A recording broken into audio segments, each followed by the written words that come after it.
Without a doubt, a hugely requested video, and a question I get asked frequently is, how can I suck less?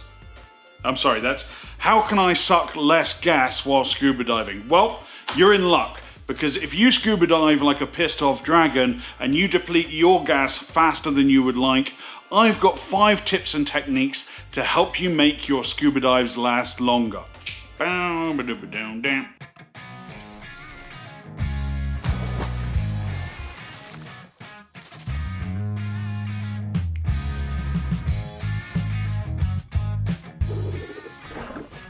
Ladies and gentlemen, what's going on? Welcome to Divers Ready. My name's James. It is so great to see all of your smiling faces.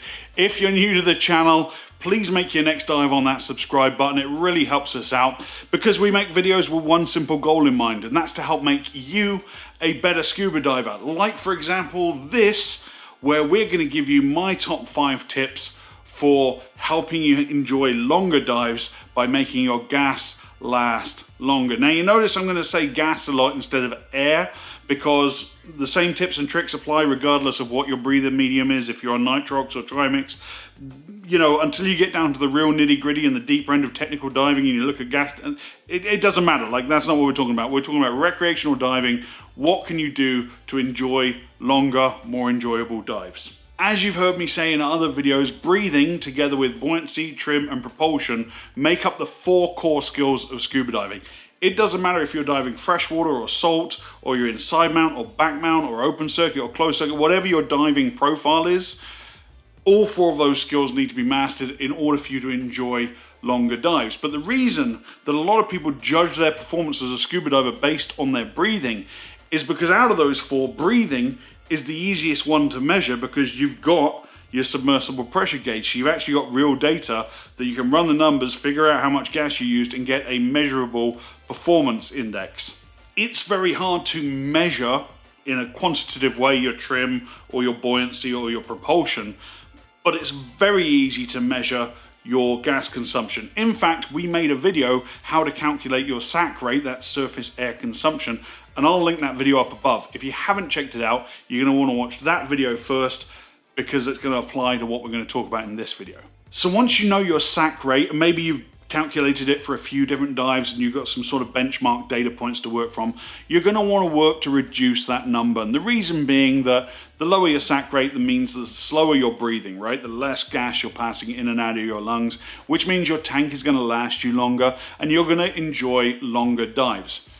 If you find that you're the first one out of your group that hits that term pressure or hits the reserve and has to surface and end the dive prematurely, or if you find that your gas is holding you back from reaching your no decompression limit at a given dive, then you're having shorter dives than you could be having.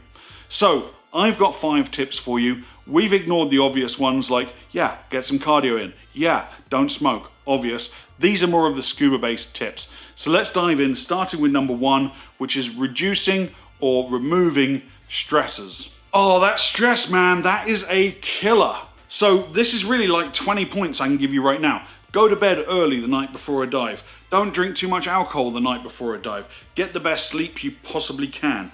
Get up early and be organized. Pack your gear the night before, check it in the morning. Get to the dive site early so you're not stressed and rushing. Make sure you check in and ask all the questions you want. You've got the time for that.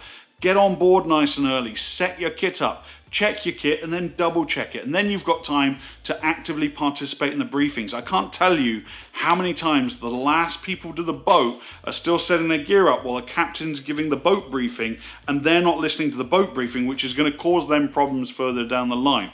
What we're talking about is reducing stress here. And if you reduce the stress, you're going to be more relaxed. And if you're more relaxed, you're going to enjoy your diving more and you're going to breathe slower and use less gas.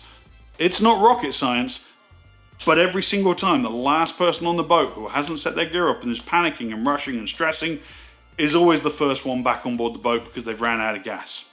Leave the work emails, don't check work emails while you're scuba diving. You're scuba diving, what are you doing? The best thing about scuba diving is no phone calls, no emails. Oh hi, yeah, I was just wondering if you offered any kind of discounts on your scuba classes? Yeah, I can give you a discount on the course. What part of the training would you like me to leave out? That's what I love the most about it. Live in the moment, man. And never underestimate the effect that psychological stressors have on your physiology.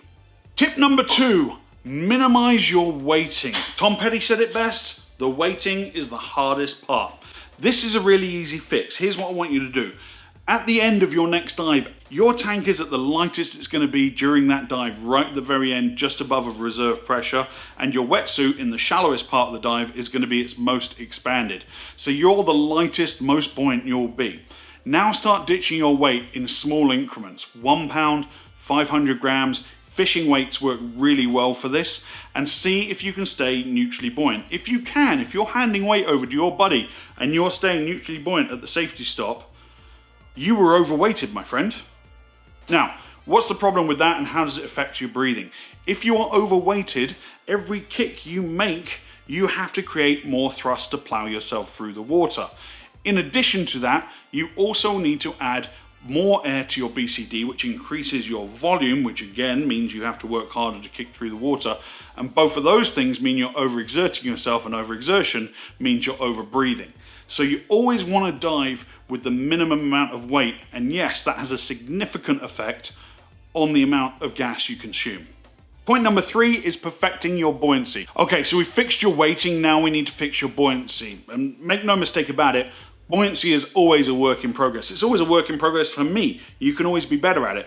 But the biggest tip I can give you as a recreational diver is to switch the mentality from using your BCD as your primary buoyancy control device to using your lungs. If you use your lungs to control your buoyancy, you're using that gas for 2 purposes: control your buoyancy and respiration. If you're one of those divers that's constantly on their inflator hose, basically does the whole dive with that inflator in their hand, putting gas in, taking gas out, putting gas in, that's a lot of gas going to waste that could be used for breathing and making your dives longer.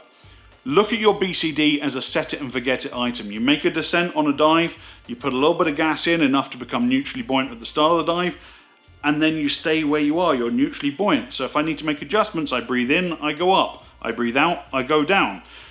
Use that mentality and leave that inflator hose alone, and I guarantee you your gas will last you longer. And next up we have number 4, which is reduce drag. Just as it was with being overweighted, if you are not streamlined, you are creating drag, which is resistance to propulsion. And that means you have to kick harder to overcome that resistance, and that means you're gonna have to breathe heavier. Now, we want to be as hydrodynamic in the water as possible, and that's what we call trim.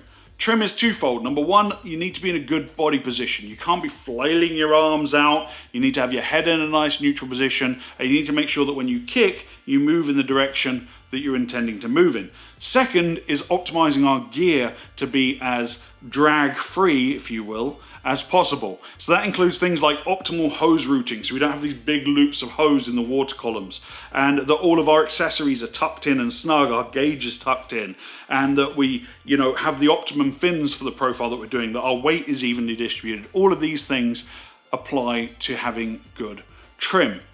I see divers week in, week out, underwater they look like the old junk lady from Labyrinth, and they're always the first ones back on board the boat because they're trying to plow a Christmas tree through the water. Oh, you didn't think I was a fan of the Labyrinth? Jim Henson puppets and David Bowie? Yes, please. There's a reason I called my dog Ziggy. And also, by the way, Jennifer Connelly, the world's ultimate babysitter. And yes, she is old enough to be my babysitter, so it wasn't creepy. It wasn't. Moving on. Less drag equals less resistance, which means less work when finning, which means a lower rate of breathing, which means longer dives for you. Number 5 is breath control. Breathe correctly. Underwater, there is one right way to breathe and many, many different wrong ways to breathe. If you're down there taking short, huffy breaths like a panicked gorilla, or you're down there chundering through your gas like a whale with allergies, you're doing it wrong. So James, how should I breathe underwater? You should try to regulate the amount of time you spend inhaling with the amount of time you spend exhaling. There's very good reasons for this. But first, how do you do that? What I want you to do on your next dive is practice breathing in for a count of 4 and out for a count of 4. And I want you to do that for the whole dive. And if you find that you can do that, nice equal breathe in, breathe out for a count of 4 in both directions without actually having to count to 4 each time, and that's just become your habit. Then move to a count of 5, and when you find yourself breathing in and out for 5 seconds or count of 5 without having to do the actual counting, move to 6, and when you find that becomes habit, then go and take your instructor course.